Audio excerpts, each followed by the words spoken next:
محمد يا رسول الله يا حبيب الله. أعوذ بالله من الشيطان الرجيم. بسم الله الرحمن الرحيم.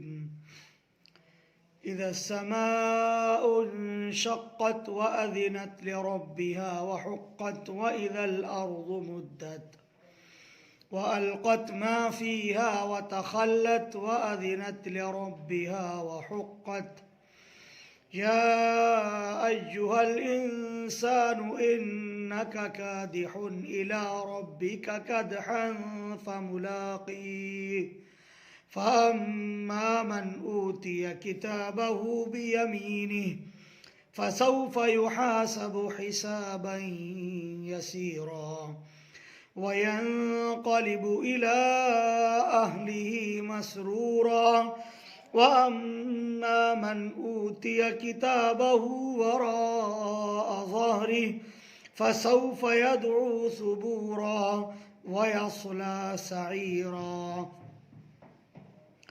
إنه كان في أهله مسرورا إنه ظن أن لن يحور بلى إن ربه كان به بصيرا فلا أقسم بالشفق والليل وما وسق والقمر إذا اتسق لتركبن طبقا عن طبق فما لهم لا يؤمنون وإذا قرئ عليهم القرآن لا يسجدون بل الذين كفروا يكذبون والله أعلم بما يوعون فبشرهم بعذاب أليم إلا الذين آمنوا وعملوا الصالحات لهم أجر غير ممنون صدق الله مولانا العظیم.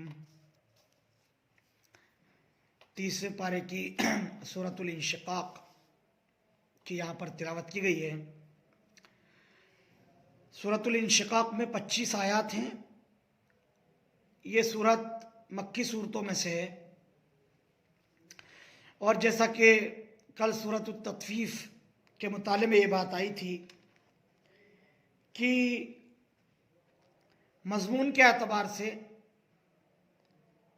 یہاں 4 صورتیں ایسی ہیں جن میں کافی مماثلت ہے، اور ایک جیسے مضامین ان کے اندر اللہ رب العالمین نے ذکر کیے ہیں. ان کو بار بار ذکر کیا جا رہا ہے ان کی اہمیت کی بنا پر کہ وہ بہت اہم ہیں اور اس کے بغیر انسان کے لیے کوئی چارہ کار نہیں.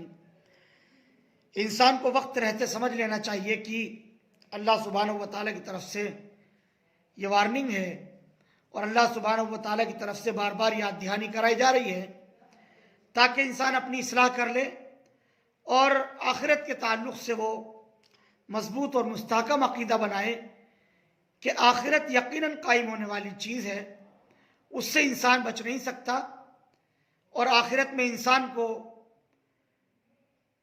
حساب دینا ہی دینا ہے. جواب دہی سے انسان کسی بھی طور پر نہیں بچ سکتا، اس لیے کہ کائنات کی اتنی بڑی بڑی چیزیں، ایسی بڑی بڑی طاقتور اشیاء جن کو دنیا میں انسان یہ سمجھتا ہے کہ ان کو بڑی قوت بڑی طاقت حاصل ہے، وہ اللہ سبحانہ و تعالیٰ کے حکم کے آگے آگے ہوں گی، اور ان کی کوئی اپنی طاقت کوئی قوت ان کی اپنی کوئی مرضی نہیں ہوگی، بلکہ جیسے اللہ کی طرف سے ان کو حکم ہوگا وہ اس کو ہر حالت کے اندر ماننے پر مجبور ہوں گی. ان کی اپنی کسی بھی طرح کی کوئی منشا اور کوئی مرضی نہیں ہوگی، اس لیے کہ ان میں وہ خلاف کرنے کا مادہ ہی نہیں ہے. اللہ سبحانہ و تعالیٰ نے وہ مادہ ہی نہیں رکھا ہے کہ وہ اللہ سبحانہ و تعالیٰ کی مرضی کے کچھ بھی خلاف چل سکیں. تو اسی لیے جب وہ تمام کی تمام چیزیں وہاں پر بے بس نظر آ رہی ہیں تو انسان کو سمجھنا چاہیے کہ انسان کی کیا بساط ہے، انسان کی کیا حیثیت، کیا وقات ہیں ایسی بڑی بڑی طاقتوں کے سامنے. تو اس کو کیوں ایسا محسوس ہوتا ہے کہ قیامت قائم نہیں ہوگی، یوم الدین نہیں آئے گا، اللہ کے سامنے نہیں کھڑا ہونا ہے؟ یہ بات کیوں اس کو محسوس ہوتی ہے؟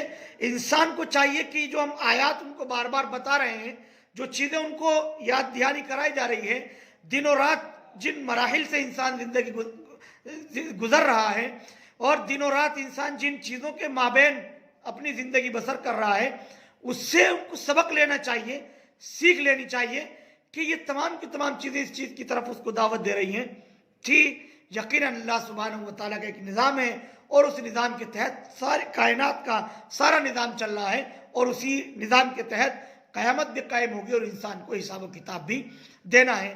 تو آخرت کا مضمون سورۃ الانشقاق کے اندر بھی ذکر کیا گیا ہے، اور اسی طرف وہی طرز اور وہی انداز اللہ سبحانہ و تعالیٰ نے لفظ اذا کے ساتھ جو ہے وہ ذکر کیا ہے کہ جب ایسا ہوگا، جب ویسا ہوگا، جب یوں ہوگا، جب یوں ہو جائے گا، جب ایسا ہو جائے گا۔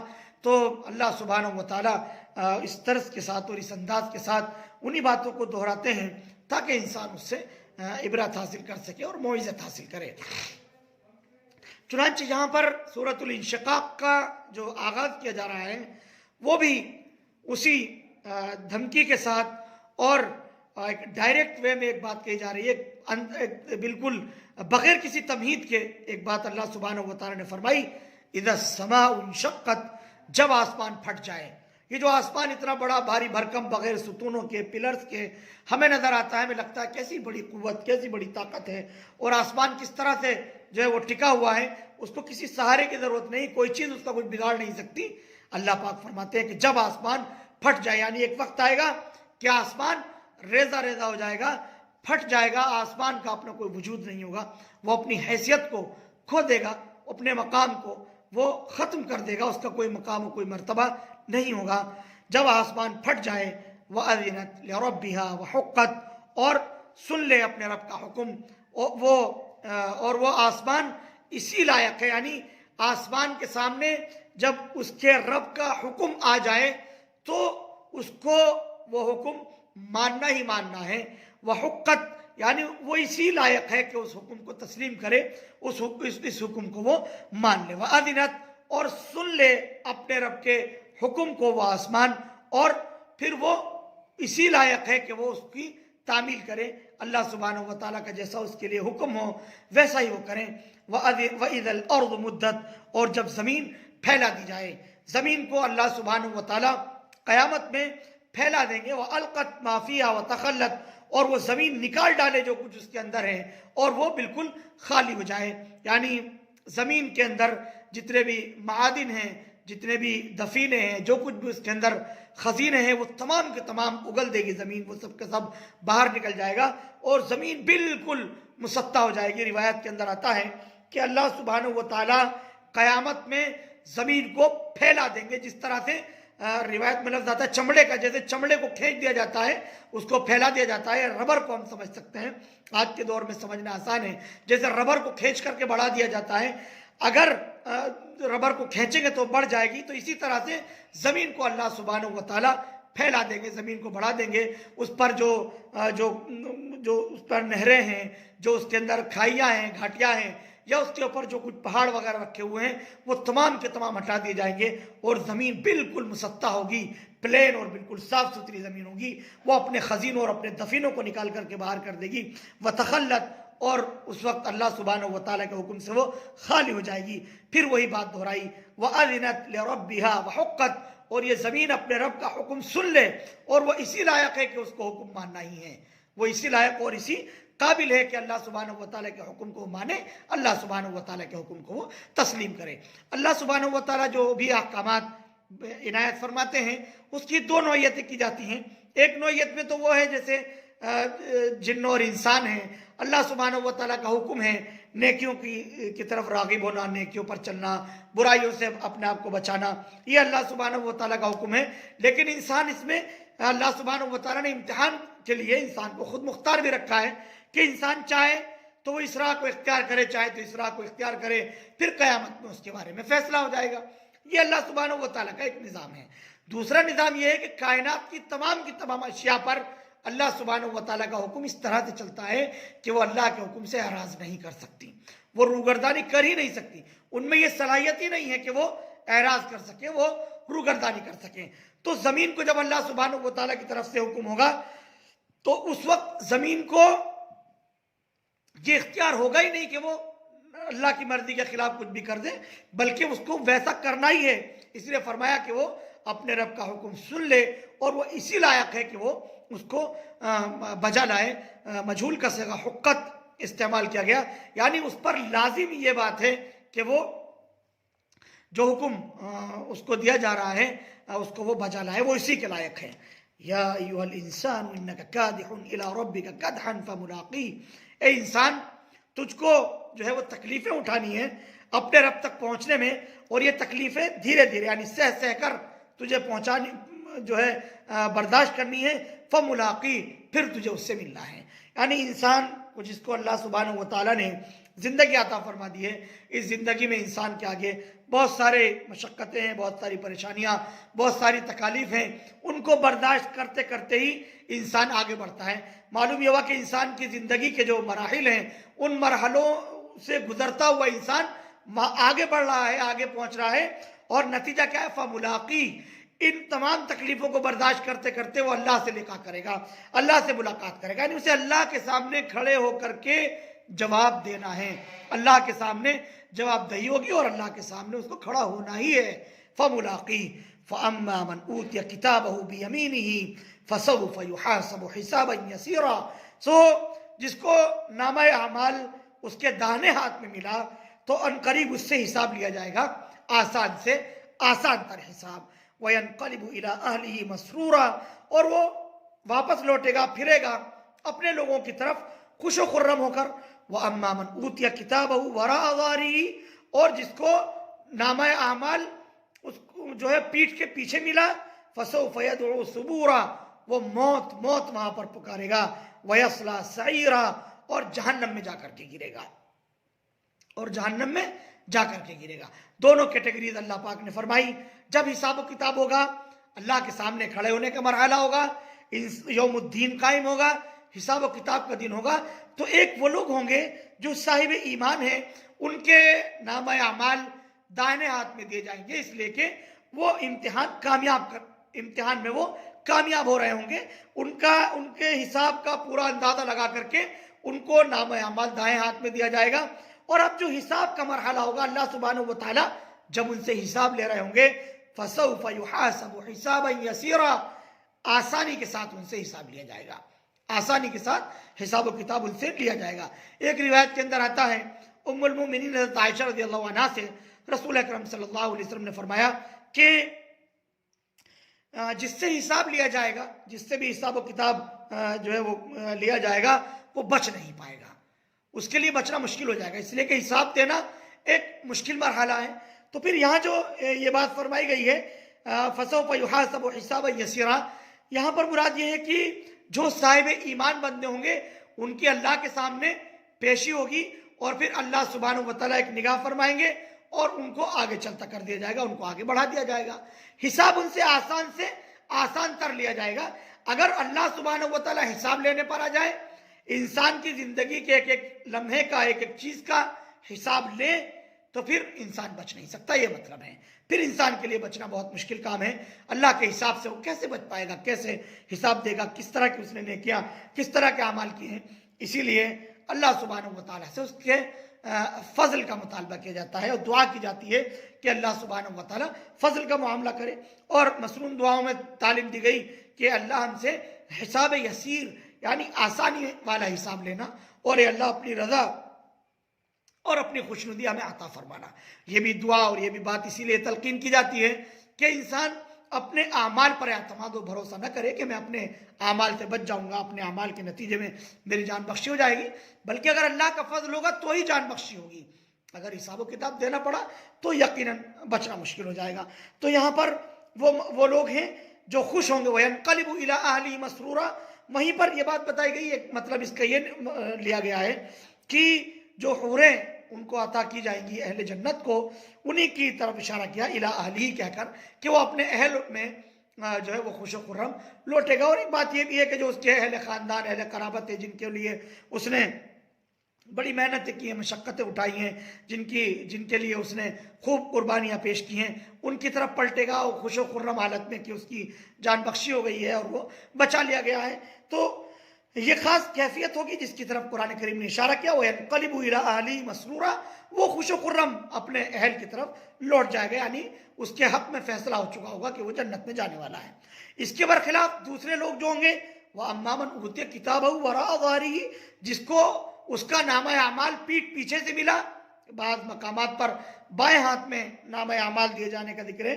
یہ پیٹھ پیچھے بھی اسی مفہوم میں لیا جاتا ہے کہ جس کو پیٹھ پیچھے سے اور اس کا نامہ اعمال دیا جائے گا. فَسَوْفَ يَدْعُو ثُبُورًا، وہ وہاں پر موت پکارے گا. ثبور موت کو کہتے ہیں کہ وہ موت پکارے گا، یعنی اس کے لیے اتنی مشکلات ہوں گی، ایسی ایسی دشواریاں اور پریشانیاں اس کے لیے ہوں گی کہ وہ تمنا کرے گا، خواہش کرے گا کہ کاش کہ میں مٹی بنا دیا جاتا، کاش کہ میں کوئی تنکا ہوتا جلا کر کے خاک کر دیا جاتا، کاش کہ میرا وجود ہی نہ ہوتا. موت پکارے گا، وہ تمنا کرے گا، آرزو کرے گا. لیکن نتیجہ کیا ہوگا؟ وَيَصْلَىٰ سَعِيرًا، اور وہ آگ میں جا کر کے پڑے گا، آگ کی طرف وہ بڑھتا چلا جائے گا، اور اس کا ٹھکانہ اور اس کا انجام اللہ سبحانہ و تعالی جہنم لکھ دیں گے. اِنَّهُ كَانَ فِي أَهْلِهِ مَسْرُورًا، وہ رہا تھا اپنے گھر میں.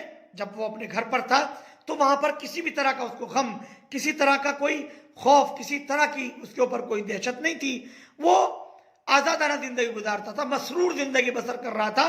اب اس کو پتہ چل رہا ہے کہ وہ زندگی جو وہ گزار کر کے آیا ہے وہ زندگی خوش ہونے کی زندگی نہیں تھی. اس زندگی کی عیش و سرمستی اس کی جہاں پر کچھ بھی کام نہیں آ رہی ہے، بلکہ الٹا اس زندگی میں جو ناجائز حرکتیں، ناجائز معاملات اس نے کیے ہیں، ان کا جواب دہ ہو رہا ہے، ان کا جواب اس کو دینا پڑ رہا ہے. اِنَّهُ كَانَ فِي أَهْلِهِ مَسْرُورًا، وہ اپنے اہل کے اندر، اپنے اہل و عیال میں، اپنے گھر، اپنے خاندان میں بہت ہی مسرور اور بے غم رہا کرتا تھا. اِنَّهُ ظَنَّ أَن لَّن يَحُورَ، اس نے تو یہ خیال کیا تھا کہ وہ پلٹ کر کے جائے گا ہی نہیں. وہ تو یہ سمجھتا تھا کہ بس اس دنیاوی زندگی تک ہی ہم ہیں، دنیاوی زندگی کو اس نے سب کچھ سمجھ رکھا تھا. اِنَّهُ ظَنَّ أن لَّن يَحُورَ، اس کو اس بات کا خیال اور گمان ہی نہیں تھا کہ وہ پھر کر کے نہیں جائے گا. بلا ان ربہ کان بہ بصیرا، کیوں نہیں، اس کا رب اس کو مستقل دیکھ رہا تھا. اس کا رب اس کی ایک نقل و حرکت پر نگاہ رکھتا تھا. اس کا رب جان رہا تھا، اس نے زندگی اس کو عطا کی تھی، ساری عیش و آرام کی چیزیں اس کو عطا کی تھی، زندگی کی تمام نعمتیں اللہ رب العالمین نے اس کو عطا کی تھی. اللہ کے یہاں سب چیزیں ریکارڈ تھیں، اللہ اس کو دیکھتا تھا، دیکھ رہا تھا. یہ کیسے اس کو بخشا جا سکتا ہے؟ اب کیسے اس کو چھوڑا جا سکتا ہے؟ یقیناً جب اس کو بتا دیا گیا تھا کہ اللہ کے یہاں حساب و کتاب ہونا ہے تو وہ اب ہو کر کے رہے گا، اب اس کو جواب دہ ہونا ہی ہونا ہے. فلا اقسم بالشفق واللیل وما وسق والقمر اذا اتسق لتركبن طبقا عن طبق فما لهم لا يؤمنون. یہ ایک دوسرا مضمون قرآن کریم نے ذکر کیا. سو قسم کھاتا ہوں شام کی سرخی کی. شفق کہتے ہیں جو سورج ڈوب رہا ہوتا ہے اس وقت جو آسمان کے اوپر سرخی چھا جاتی ہے اس کو شفق سے تعبیر کہتا ہے کہ قسم کھاتا ہوں شفق کے وقت کی جو سرخی آسمان کے اوپر پھیل جاتی ہے. واللیل وما وسق، اور رات کی، اور جو چیزیں بھی رات کے اندر سمٹ آتی ہیں. ظاہر ہے کہ رات آتی ہے تو اپنے اندر تمام کی تمام چیزوں کو ڈھانپ لیتی ہے، تاریکی ہر چیز کے اوپر غالب آ جاتی ہے، چھا جاتی ہے، اسی کو ڈھانپ وہ جو ہے وہ تمام چیزوں کو وہ سمیٹ لیتی ہے، اپنے جلو میں لے لیتی ہے. والقمر اذا اتسق، اور چاند کی جب کہ وہ بھر جائے، پورا ہو جائے چاند. چاند کے اپنے مراحل ہیں، جو لوگ چاند کو مستقل دیکھتے ہیں ان کو اس بات کا اندازہ ہے.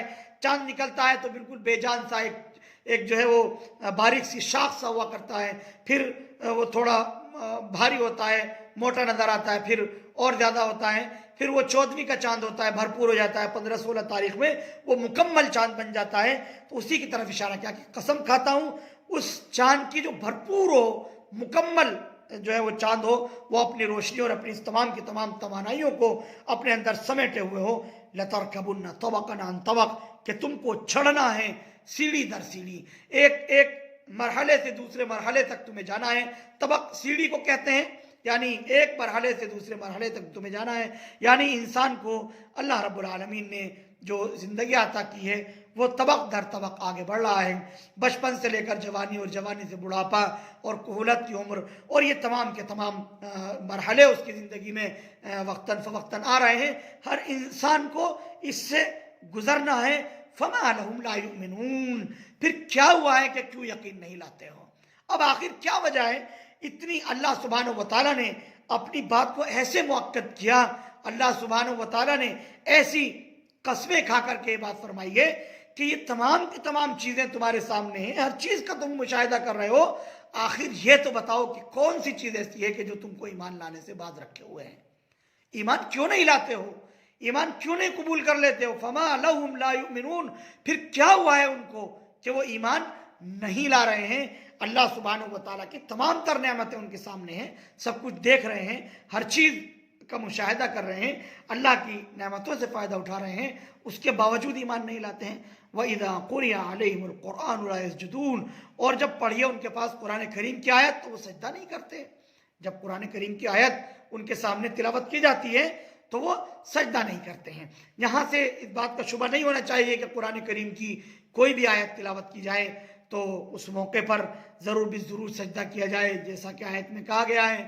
اس میں کسی بھی علماء امت میں سے سلف و خلف میں کبھی بھی کسی نے بھی اس بات کو نہیں فرمایا ہے کہ ہر آیت قرآنی کو سننے کے بعد سجدہ لازم ہوتا ہے, بلکہ بعض مقامات ہیں, 14 مقامات یا 15 مقامات, جہاں علماء کرام نے خاص طور سے احناف و شوافع نے اپنے اپنے اعتبار سے اس کی وجوہات ذکر کی ہیں اور اپنے اپنے احادیث سے دلائل پیش کیے ہیں کہ وہ مقامات اس طرح کے ہیں جہاں اللہ کے نبی صلی اللہ علیہ وسلم سے سجدہ تلاوت کرنا ثابت ہے, یا صحابہ کرام کے عمل سے ثابت ہوا ہے کہ وہاں پر انہوں نے سجدہ کیا. بعض صحابہ کرام نے اللہ کے نبی صلی اللہ علیہ وسلم کو ان مقامات پر سجدہ کرتے ہوئے دیکھا تو انہوں نے بھی سجدہ کیا. تو اس طرح کی احادیث اور روایت کے نتیجے میں 14 مقامات پر اور 15 مقامات پر جو ہے وہ سجدہ تلاوت کیا جاتا ہے. انہی مقامات میں سے ایک مقام یہ ہے کہ جب ان پر قرآن کریم کی آیات تلاوت کی جاتی ہیں, قرآن کریم ان کے سامنے پڑھا جاتا ہے تو وہ سجدہ نہیں کرتے ہیں. تو جن مقامات کی تلاوت کی جائے جہاں پر لکھا ہوا بھی ہوتا ہے قرآن کریم میں کہ یہاں پر سجدہ تلاوت ہے تو وہاں سجدہ تلاوت کرنا چاہیے. جو لوگ قرآن کریم کی تلاوت سن رہے ہیں یا کر رہے ہیں ان کے اوپر سجدہ تلاوت لازم ہے کہ وہ سجدہ تلاوت کریں. البتہ جو ریکارڈنگ وغیرہ ہوتی ہے, جیسے یہ ریکارڈ ہو رہی ہے آیات سجدہ, یا اسی طرح سے جو ہے حرمین شریفین سے نماز کی تلاوت آ رہی ہے, یا اسی طرح سے پرانی کسی کیسٹ کو ہم سن رہے ہیں اس میں آیات سجدہ کی تلاوت ہوئی ہے, تو اگر اس کو سن رہے ہیں تو وہاں سجدہ تلاوت کرنا لازم نہیں ہوگا, بلکہ جو لوگ سن رہے ہیں, جیسے کچھ لوگ یہاں بالمشافہ سن رہے ہیں تو ان پر سجدہ تلاوت لازم ہو گیا, جو اس کو بعد میں سن رہے ہوں گے ان پر سجدہ تلاوت لازم نہیں ہوگا. تو یہ ایک اصولی چیز ہے, ایک مسئلے کی بات ہے.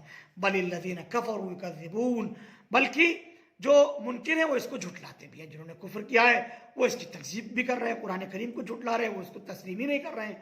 واللہ اعلم بما یوعون, اللہ خوب جانتا ہے جو وہ اندر بھر کے رکھے ہوئے, جو ان کے دلوں میں بھرا ہوا ہے, جو کچھ ان کے اندر ہے. اللہ سبحانہ و تعالیٰ ان ہر ایک بات سے باخبر اور واقف ہے, ان کی ہر ایک حرکت سے اللہ سبحانہ و تعالیٰ واقف ہیں. فبشرہم بعذاب علیم, ان کو خوشخبری سنا دیجئے دردناک عذاب کی.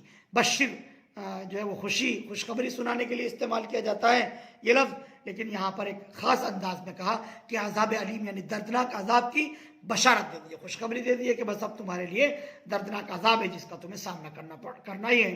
الا الذین آمنوا وعملوا الصالحات لهم اجر غیر ممنون, مگر جو لوگ کے یقین لائے اور اچھے انہوں نے اعمال کیے ان کے لیے بے انتہا ثواب ہیں ان کے رب کی طرف سے, یہ ان کو اللہ سبحانہ و تعالیٰ کی طرف سے بدلہ ملنے والا ہے. Thank you for watching Mufti Ashik Phulati.